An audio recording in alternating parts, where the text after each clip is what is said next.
Everyone, welcome to my YouTube channel English literature zone. आज के video का हम लोग का टॉपिक है राइडर्स टू द सी, जो कि जॉन मिलिंगटन सेंच की काफ़ी फेमस प्ले है। ये 1 एक्ट की प्ले है, तो मतलब बहुत छोटा सा स्टोरी है बट काफ़ी अच्छा स्टोरी है। ठीक है, तो वीडियो शुरू करते हैं।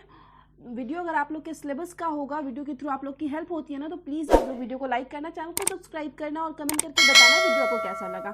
सबसे पहले इसका ना हम कैरेक्टर स्केच लिखे हुए हैं ताकि स्टोरी हम लोग को अच्छे से समझ में आए, और इसके बाद कैरेक्टर स्केच के बाद हम प्ले का इंट्रोडक्शन लिखे हुए हैं, अबाउट ऑथर लिखे हुए हैं, क्या स्टोरी हो और एट द एंड क्या कंक्लूजन है वो भी लिखे हुए हैं। ठीक है, तो पहले कैरेक्टर स्केच को समझ लेते हैं स्टोरी समझने के लिए। सबसे पहले जो सबसे मेन जो कैरेक्टर है वो है मौर्य। ठीक है, प्रोटैगनिस्ट ऑफ द प्ले, इस प्ले की प्रोटैगनिस्ट है, मेन जो एक्टर होता है, मेन हीरो जिसको बोल सकते हैं। ग्रिफ स्ट्रिकन विडो है, जिसको बहुत ज़्यादा दुख है, दर्द है लाइफ में, ऐसी विडो है, विधवा है। ठीक है, एंड मदर ऑफ 8 चिल्ड्रन, और 8 बच्चों की माँ है। कौन? मौर्य जो है विडो है, विधवा है और 8 बच्चों की माँ है, और उन बच्चों का नाम है Cathleen, Nora, Bartley, Shawn, Sheamus, Stephen, Patch and Michael. और इसमें से जिसको हम रेड वाले बॉक्स में डाले हुए हैं ना, वो सारा मरा हुआ है, मतलब वो सारा प्ले के स्टार्टिंग से ही उन सारे की डेथ हो चुकी है। ठीक है, प्ले तभी से शुरू होता है। ये 5 जो है बेटा है, ये 5 बेटा का मृत्यु हो गया है मौर्य, तो इस वजह से इसको हम रेड बॉक्स में कर दिए हैं। अब जो सेकेंड कैरेक्टर है वो है कैथलीन। ठीक है, मौर्याज एल्डर डॉटर, मौर्य की बड़ी बेटी है, अबाउट 20 ईयर्स ओल्ड, 20 साल के आसपास की है लगभग। ठीक है, she becomes an emotional caregiver for her mother after all the man dies, और अपनी माँ के लिए इमोशनल केयर गिवर, मतलब माँ का अच्छे से ध्यान रखती है, थोड़ा इमोशनल सपोर्ट देती है जब उनके घर के सारे मेन की डेथ हो जाती है। ठीक है, अब आगे है बार्टले, है एक और character. Bartley is Mauryas youngest son, Bartley जो है मौर्य का सबसे छोटा बेटा है, एंड लास्ट लिविंग सन, और सबसे आखिरी बेटा है जो जीवित है अभी तक। ठीक है, despite there being a terrible storm, बहुत मतलब भयानक तूफान आने के बावजूद भी, he plans to sail to market against his mother wish, तो वो प्लान करता है कि सेल करके, नाव चला के कहाँ जाएगा? मार्केट जाएगा, अगेंस्ट हिज मदर विश, अपनी माँ के विश के अगेंस्ट। मतलब उसकी माँ नहीं चाह रही थी कि वो बाहर जाए, क्योंकि इसकी माँ के फैमिली में ऑलरेडी 4-5 बेटा तो मर चुका था, तो ये छठा बेटा था, तो माँ नहीं चाह रही थी कि ये बाहर जाए, लेकिन बहुत ज़्यादा खतरनाक तूफान होने के बावजूद भी ये अपनी माँ के अगेंस्ट जाके बाहर जाता है। He drowns when a horse kick him into the sea, और वह डूब जाता है जब एक हॉर्स जो है किक करता है उसको, तो वो समुद्र में वो भी डूब जाता है। अब जो एक और है कॉलम सॉन is one of Mauryas neighbour, Maurya का नेबर है ये। और आगे है अब है नोरा जो है मौर्याज यंगर डॉटर, मौर्य की सबसे छोटी बेटी जो है वो नोरा है। ठीक है, बड़ी बेटी कैथलीन थी, सेकेंड है नोरा, और ये एक बेटा अभी जीवित है जो है बार्टले। ठीक है, ये 3 मेनली मौर्य के फैमिली में अभी हैं। यहाँ पे कैरेक्टर स्केच क्लियर हो गया यहाँ से। अब हम लोग देखते हैं प्ले के बारे में, देखते हैं इंट्रोडक्शन देखते हैं प्ले का। तो इंट्रोडक्शन शुरू करते हैं। So far as Riders to the Sea is a 1 act tragedy, मतलब जहाँ तक राइडर्स टू द सी का संबंध है, ये एक 1 एक्ट का ट्रेजेडी है। ट्रेजेडी मतलब क्या हो जाता है? दुखद प्ले है, जिसमें दुख को दिखाया गया है। Written by an Irish playwright, जिसको कि लिखा गया है एक Irish playwright John Millington Synge के द्वारा। अगर आयरिश प्ले राइट की बात आए तो नॉर्मली हम लोग लिटरेचर के स्टूडेंट हैं, तो जैसे ही आयरिश प्ले राइट का बात है हम लोग को ध्यान होना चाहिए कि W.B. Yeats भी है ना, जो कि काफ़ी फेमस ऑथर हैं। जो भी इंग्लिश लिटरेचर सब्जेक्ट लेता है तो उनका कुछ ना कुछ वक्त तो W.B. Yeats का पढ़ना ही होता है, तो वो भी आयरिश प्ले राइट के रूप में जाना जाता है। अब the play is set at, जो प्ले की सेटिंग रखी गई है वो रखी गई है इनिशमान इन द अरान आइलैंड। ठीक है, अरान नाम के एक आइलैंड है, आइलैंड यानी द्वीप जो चारों तरफ से पानी से घिरा हो, वैसा आइलैंड है, तो वहीं पे प्ले की सेटिंग रखी गई है, वहीं का दृश्य दिखाया गया है। It was first performed in 25 फरवरी, मतलब 25 फरवरी में इसको पहली बार परफॉर्म किया गया 1904 में एट मोल्सवर्थ हॉल डबलिन में। ठीक है, it focuses on the grieving Irish women, या फोकस करता है, मतलब हम लोग का ध्यान केंद्रित करता है किसके? एक ग्रीविंग आयरिश वुमेन है, एक ग्रीविंग इट मीन्स दुख भरी एक आयरिश वुमेन है Maurya, who has lost her husband, जो कि खो चुकी है अपने हस्बैंड को, एंड 5 हर सन्स, और अपने 5 बेटों को खो चुकी है टू द सी, समुद्र में। ठीक है, मतलब ये लोग समुद्र के आसपास रहते हैं ना, आइलैंड की स्टोरी है, तो उस आइलैंड में ही मेनली सारे बेटे का मृत्यु हुआ है, इसके और हस्बैंड का भी। ठीक है, अब आगे the play is held as a representative piece of the Irish literary renaissance. ठीक है, आयरिश लिटरेरी रेनेसेंस का रिप्रेजेंटेटिव पीस माना जाता है कि ठीक है कि इसी प्ले से शुरुआत हुई थी आयरिश लिटरेरी रिनेसेंस का। For having a straight forward plot, क्यों? क्योंकि इसमें जो प्लॉट मतलब जो कहानी यूज़ किया गया वो काफ़ी स्ट्रेट फॉरवर्ड है, मतलब बहुत सीधे तरीके से दिखाया गया है स्टोरी को। And for using the unique language of rural Ireland, और किस रीजन की वजह से? क्योंकि इसमें एक यूनिक अद्भुत लैंग्वेज का यूज़ किया गया जो कि रूरल यानी ग्रामीण आयरलैंड का है, ठीक है, उस लैंग्वेज का यूज़ किया गया और काफ़ी स्ट्रेट फॉरवर्ड प्लॉट लिया गया, काफ़ी सीधा सादा सा कहानी प्रेजेंट किया गया है। तो इस वजह से ये आयरिश लिटरेरी रिनेसेंस का एक रिप्रेजेंटेटिव वर्क माना जाता है, ठीक है। अब आगे है, ये इंट्रोडक्शन वाले सेक्शन में ही है।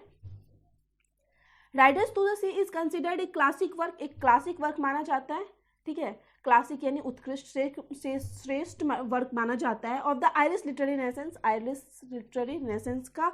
वैन आयरिश लिटरेचर की, जब Irish literature aim to encourage pride and nationalism, जब आयरिश लिटरेचर क्या कर रहा था? एम कर रहा था, मतलब चाहता था, उसका एम था, उद्देश्य था कि वो इनकरेज करे, किस चीज़ को इनकरेज करे? प्राइड को और नेशनलिज्म, राष्ट्रीयता को बढ़ावा दे इन आयरलैंड में। तो ठीक है, तो उस टाइम का एक बेस्ट वर्क माना जाता है riders to the sea. There is no human antagonist, इसमें एक जो है ना, कोई भी ह्यूमन इंसान नहीं है एंटागोनिस्ट, यानी इंसान को किसी मेनली स्टोरी में क्या होता है, अगर हीरो कोई मतलब कैरेक्टर है, कोई इंसान है, तो विलन भी कोई इंसान होता है, बट इसमें जो एंटागोनिस्ट है, मतलब जो विलन है, वो कोई इंसान नहीं है। The primary antagonist is the impersonal cruel sea को दिखाया गया है, समुद्र को क्रूएल बताया गया है और उसी को एंटागोनिस्ट विलन बताया गया है इस स्टोरी का, इस प्ले का। That takes away so many family members, जो कि ढेर सारे फैमिली मेम्बर्स, ढेर सारे लोगों को मतलब क्या होती है, अपने साथ ले जाती है, मेनली सब उसमें डूब जाते हैं। Riders to the sea has been adapted twice into film, और 2 बार राइडर्स टू द सी को फिल्म भी एज ए फिल्म भी एडप्ट किया गया, मतलब इस पे 2 बार मूवी भी बनी हुई है। अब आगे हम लोग देखते हैं, अब हम about poet, mainly about J.M. Synge, John Millington Synge के बारे में पढ़ेंगे। एडमंड जॉन मिलिंगटन सिंच, ठीक है, J.M. सिंच यानी जॉन मिलिंगटन सिंच का पूरा नाम है Edmund John Millington Synge, was an Irish playwright, Irish नाटककार है, पोएट है, राइटर एंड एक की फिगर, एक महत्वपूर्ण फिगर के रूप में जाने जाते हैं in the Irish literary revival का। He was a founding member of Abbey theatre के फाउंडिंग मेंबर क्या होता है ना, जो उस चीज़ की स्थापना में हेल्प करे, एस्टेब्लिशमेंट में हेल्प करे, ठीक है। जो एबी थिएटर काफ़ी लिटरेचर का one of the important part है एबी थिएटर को पढ़ना। तो एबी थिएटर एस्टेब्लिशमेंट में इनका काफ़ी योगदान रहा था, किनका? J.M. सिंच का। अलॉन्ग विथ किसके साथ? लेडी ग्रेगरी के साथ एंड W.B. येट्स के साथ, मतलब ये तीनों मिलके मेनली इन तीनों का योगदान माना जाता है एबी थिएटर के फाउंडिंग में, एस्टेब्लिशमेंट में। कौन कौन? लेडी ग्रेगरी और W.B. येट्स और J.M. सिंच, ये तीनों के योगदान से एबी थिएटर की स्थापना हुई। Synge is best known for his play, Synge जो है मेनली बेस्ट जाने जाते हैं अपने play The Playboy of the Western World, इस प्ले के लिए जाने जाते हैं, ठीक है, काफ़ी फेमस प्ले है। विच काउज्ड रायोट्स, जिसकी वजह से क्या हुए थे ना, दंगे हुए थे, रायोट्स यानी दंगे हुए थे in the street of Dublin के स्ट्रीट में, डबलिन की गलियों में, जिस वजह से दंगे हुए थे, किसकी वजह से? The Playboy of the Western world की वजह से। After it performance of the theatre, और जब इसको मतलब परफॉर्म किया गया the Playboy of the Western world को थिएटर में, तो इस वजह से डबलिन की गलियों में दंगे हुए थे, और मेनली इसी चीज़ के लिए J.M. सिंच जो जाने जाते हैं।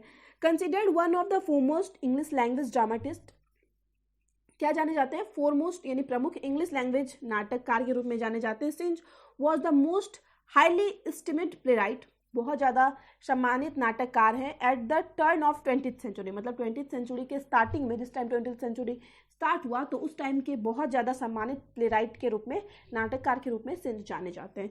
His other major works included, उनके दूसरे प्रमुख वर्क में शामिल है in the shadow of the glen, riders to the sea, the well of the saints, the thinkers wedding, etc, ये सब काफ़ी उनका फेमस वर्क है। अब ठीक है, अब समरी ऑफ द प्ले की क्या स्टोरी है वो समझ लेते हैं। Riders to the Sea begins on the Aran Island, Riders to the Sea जो है अरान आइलैंड से शुरू होता है एज नोरा, कि नोरा जो है एक यंग वुमेन जवान औरत है, brings in a small bundle, एक स्मॉल बंडल लाती है, and tells her older sister, और अपनी ओल्डर सिस्टर को, बड़ी बहन को कहती है, कैथलीन को, that they may be the clothes of their ड्रॉन्ड brother Michael, ठीक है, कि वो बोलते कि एक बंडल लाती है कपड़े का और बताती कि हो सकता है कि ये जो कपड़ा है, नोरा बोलती है कैथलीन को, अपनी बड़ी बहन को, कि जो हो सकता है ये जो कपड़ा है वो हम लोग का जो भाई डूब गया है ना पानी में, माइकल, उसी का कपड़ा है। Michael has been missing for a week, Michael जो है, ये लोग कंफर्म नहीं थे कि माइकल की मृत्यु हो गई है, क्योंकि माइकल जो है 1 सप्ताह से खो चुका है, मिसिंग है, मतलब नहीं मिल रहा है। The family has already lost the family patriarch, family जो है अपने ऑलरेडी मतलब खो चुकी है अपने फैमिली पैट्रियार्क, यानी फैमिली का जो मेन हेड होता है ना, इट मीन्स बोला जाए तो नोरा और कैथलीन के पिता जो फैमिली के हेड होंगे तो उनको ऑलरेडी वो लोग खो चुके हैं, as well as 4 other sons. और माइकल से पहले 4 बेटी की ऑलरेडी मृत्यु हो चुकी थी, तो माइकल भी अब नहीं मिल रहा था। टू द सी, और सबकी मौत जो हुई, सबका मौत का कारण क्या था, समुद्र था, समुद्र में ही सबकी मौत हुई, ठीक है। Kathleen and Nora identify a drowned man's cloth as Michaels.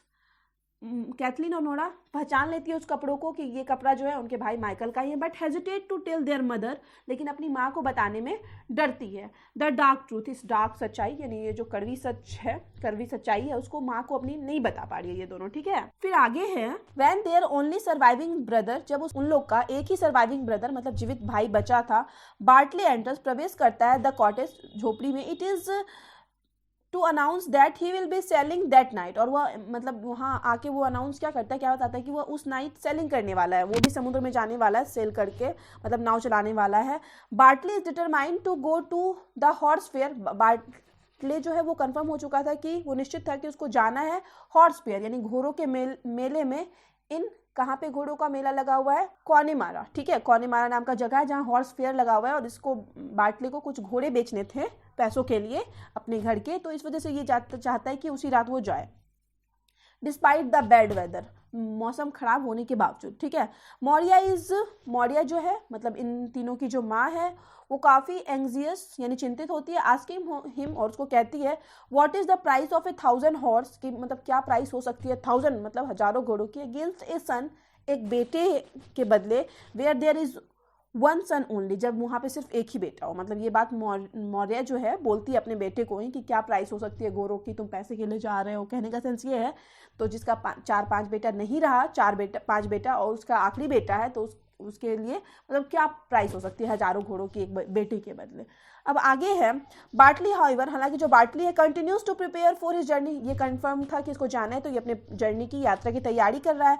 When he lives, जब वो वहां से जाता है, Maurya will not give him her blessing, तो मौर्या जो है माँ वो गुस्सा है, वो नहीं चाह रही कि वो जाए, तो वो क्या करती है, अपना आशीर्वाद नहीं देती अपने बेटे बार्टली को, ठीक है। Kathleen and Nora are both distress, Kathleen और नोरा दोनों जो है उदास है, in wake of Bartley's departure, Bartley के ऐसे इस तरीके से जाने से कि माँ गुस्सा है और फिर भी बार्टली जो है चला गया है। Maurya sending him off in anger is thought to be unlucky, और मौर्या जो है मतलब इन तीनों की जो माँ है और उनको मतलब बार्टली को गुस्से में भेजी है ना, तो ये चीज़ क्या माना जाता है, उन लोगों के लिए अनलकी माना जाता है, ठीक है, कि ये चीज़ अच्छा नहीं हुआ कि मौर्या अपने बेटे को ऐसे गुस्से में भेज रही है। फिर आगे है also they have forgotten to give him a cake to it, और वो लोग क्या करती है, केक यहाँ पे फूड भी लिख सकते हैं, ठीक है, कि वो लोग उनके लिए खाना देना भी भूल जाती है, ठीक है। मौर्या मतलब जो नोरा और कैथलीन है वो खाना देना भूल जाती है बार्टली के लिए। This is a significant as it is an Irish tradition, ये माना जाता है अकॉर्डिंग टू आयरिश ट्रेडिशन, इस चीज़ का बहुत महत्व माना जाता है, that a son receive the blessing of his mother before he lives, कि एक सन को कंफर्म अपनी माँ का आशीर्वाद लेना चाहिए जाने से पहले, ठीक है। आयरिश ट्रेडिशन के अकॉर्डिंग इस चीज़ को इंपॉर्टेंस दिया जाता है, ठीक है, ये महत्वपूर्ण होता है। Maurya's daughter are shocked she broke this tradition, Maurya की जो डॉटर है कैथलीन और नोरा वो दोनों शौक है कि मौर्या जो अपने बेटी को आशीर्वाद नहीं दी, बार्टली को आशीर्वाद नहीं दी, और वो ट्रेडिशन जो परंपरा है वो हम लोग का तोड़ दी। They manage to convince their mother, वो लोग मैनेज कर लेती है कि वो लोग अपनी माँ को कन्विंस करती है, मना लेती है, to go to Bartley's to give him the cake and her blessing, कि वो जाए बार्टली को जाके खाना दे और आशीर्वाद दे, ठीक है। तो किसी तरह ये लोग इमोशनल ब्लैकमेल करके माँ को मना लेते हैं कि जाओ माँ तुम आशीर्वाद दे दो, ये सही चीज़ नहीं है ऐसे वैसे। तो यहाँ पे ये क्लियर हो गया कि मना ली, माँ अब जाएगी आशीर्वाद देने। वैन मौर्याज रिटर्न, जब मौर्या वापस आती है, सी इज ग्रेटली डिस्ट्रेस्ड, वो बहुत ज़्यादा निराश है, ठीक है। सी मेट बार्टलीज, वह बार्टली से मिलती है, but couldn't give her blessing, लेकिन खुद को उसको आशीर्वाद नहीं देती है, ठीक है। बार्टली से मिली अपनी बेटी लोग के कन्विंस करने पे, बट उसको आशीर्वाद नहीं देती। As he pass with the families 2 horses, जैसे ही वो फैमिली के 2 हॉर्सेज के साथ जाता है, it means Bartley, Maurya Sao the ghost of his brother behind him, Maurya क्या देखती है, उसके ब्रदर का घोस्ट, मतलब उसके ब्रदर का भूत, इट मीन्स माइकल जो रिसेंट मरा है, जिससे तुरंत जिसकी मृत्यु हुई है कुछ टाइम पहले, उसी का भूत देखती है मौर्या, किसके पास, ये बार्टली के पीछे, ठीक है, बार्टली के पीछे माइकल का भूत दिखता है। See, Kathleen and Nora are all convinced that this is a portent which is an unlucky sign, और वह मौर्या, कैथलीन और नोरा ये मतलब यहाँ पे ये चीज़ कन्विंस हो जाता है, ये जो साइन है, ये जो भूत दिख गया अचानक से, तो वो एक मतलब अनलक्की साइन है कि मतलब अब कन्फर्म है कुछ ना कुछ बुरा होने वाला है, ये तीनों सोचने लगते हैं। Shortly after Maurya herself return, और कुछ समय बाद जब मतलब मौर्या जब वापस आई तो उसके कुछ ही टाइम बाद a noise of crying out by the seashore is heard, तो एक आवाज आता है मतलब समुद्र तट के किनारे से, क्योंकि इन लोग का घर समुद्र के किनारे है, तो उधर से समुद्र तट के किनारे से एक रोने की आवाज सुनाई देती है इन लोग को। The woman expect it to the Michael's body, तो वो जो औरतें थी वहां पे तीन, मौर्या, कैथलीन और नोरा, वो लोग एक्सेप्ट कर रही थी कि वो माइकल का बॉडी लाया होगा, शव लाया होगा, क्योंकि माइकल की मृत्यु हुई है ना, तो वो लोग को लग रहा था कि माइकल का बॉडी मिला होगा, इस वजह से सब आ रहे हैं, रो रहे हैं। द बॉडी ब्राउट इन, और जो बॉडी लाया गया, हाउएवर इज बार्टलीज, वो किसका था? बार्टली का था जो एक दिन पहले ही यात्रा के लिए निकला है। Maurya gets on her knees near Bartley's corpse, और मौर्या क्या करती है, अपने नीज पे बैठ जाती है, घुटनों पे, उदास होके, कैसे निराश होके इंसान थक हार के बैठ जाता है घुटनों पे, तो वैसा सिचुएशन हो जाता है मौर्या का, मौर्या माँ है ना। बार्टलीज कॉर्प्स, बार्टली के शव के पास, लाश के पास, and sprinkle him with holy water, और कुछ हॉली वाटर मतलब जो पवित्र पानी होता है, कुछ जल टाइप जिसको हम लोग गंगा जल बोलते हैं, तो उस तरीके से कुछ स्पार्कल करती है उसके ऊपर छींटती है। The preparation for Michael's funeral, और जो माइकल के फ्यूनरल यानी दाह संस्कार की तैयारी चल रही थी, will not be used for Bartley's, वो किसके लिए अब यूज होगा? बार्टली के लिए यूज होगा, क्योंकि बार्टली का शव मिला है ना, लाश मिला है। उसके बाद है द प्ले, इस पर मतलब जो प्ले है इंस विथ मौर्या स्प्रिंग, प्ले इस चीज के साथ खत्म होता है कि मौर्या क्या कर रही है, प्रे कर रही है दैट हर हस्बैंड, कि उसके हस्बैंड को, हिज फादर, और उनके पिता को, उनके पिता इट मीन्स उनके बच्चों के पिता को, एंड हर 5 सन्स, और उसके 4 बेटों को, विल रेस्ट इन पीस, मतलब उनकी आत्माओं को शांति मिले, ऐसा मौर्या एंड में प्रे कर रही है। और इसी चीज के साथ ना नाटक खत्म हो जाता है यहाँ पे। अब हम कंक्लूजन लिखे हुए, निष्कर्ष, thus the play Riders to the Sea, जो प्ले है इस प्रकार जो Riders to the C is a dark tragedy, काफी डार्क ट्रेजेडी मानी गई है, काफी खतरनाक, बहुत सारे लोगों की मृत्यु हो गई ना इसमें। It is a unique example of a great tragedy in one act, या एक अद्भुत एग्जाम्पल है महान ट्रेजेडी का, जो कि जिसको कि 1 एक्ट में, एक ही एक्ट में दिखाया गया है। It gives universal significance to a local event, या एक लोकल, वहाँ के एक लोकल घटना को, स्थानीय घटना को सार्वभौमिक महत्व देता है, सिग्निफिकेंस यानी महत्व देता है, क्योंकि उस टाइम लोकल घटना यहाँ पे इसलिए हम बोल रहे हैं क्योंकि उस टाइम क्या हुआ था ना, WB इट्स और JM सिंच जो है, जॉन मिलिंगटन सिंच, कहीं समुद्र के किनारे ये लोग गए हुए थे, और वहीं पे ऐसे समुद्र में डूबने से बहुत सारे लोगों की मृत्यु हो जा रही थी, ठीक है, तो उसी से इंस्पायर होकर है ना JM सिंच ये स्टोरी लिखे हुए, इस वजह से ये माना जाता है कि ये जो वहाँ की एक स्थानीय घटना को एक सार्वभौमिक महत्व दिया गया, और उसी से थोड़ा इंस्पायर होकर JM सिंच ये वाला एक एक्ट का ट्रेजेडी लिखे। Synge display his ability, Synge अपनी योग्यता को दिखाते हैं to compress the great issue, कि इतने बड़े इशू को ऑफ लाइफ इनटू 1 एक्ट, कि इतने बड़े इशू को, इतने बड़े मुद्दे को सिर्फ 1 एक्ट में दिखा के अपनी योग्यता मतलब प्रूव करते हैं, अपनी योग्यता पोर्ट्रे करते हैं इस ट्रेजेडी के थ्रू, ठीक है। तो यहाँ पे जो है ये स्टोरी खत्म होता है, ये प्ले खत्म होता है। तो अगर वीडियो आप लोग के लिए हेल्पफुल है, समझ में आ गया वीडियो ना, तो प्लीज़ आप लोग वीडियो को लाइक करना, चैनल को सब्सक्राइब करना, और कमेंट करके बताना वीडियो को कैसा लगा। तो मिलते हैं नेक्स्ट वीडियो में नेक्स्ट टॉपिक के साथ।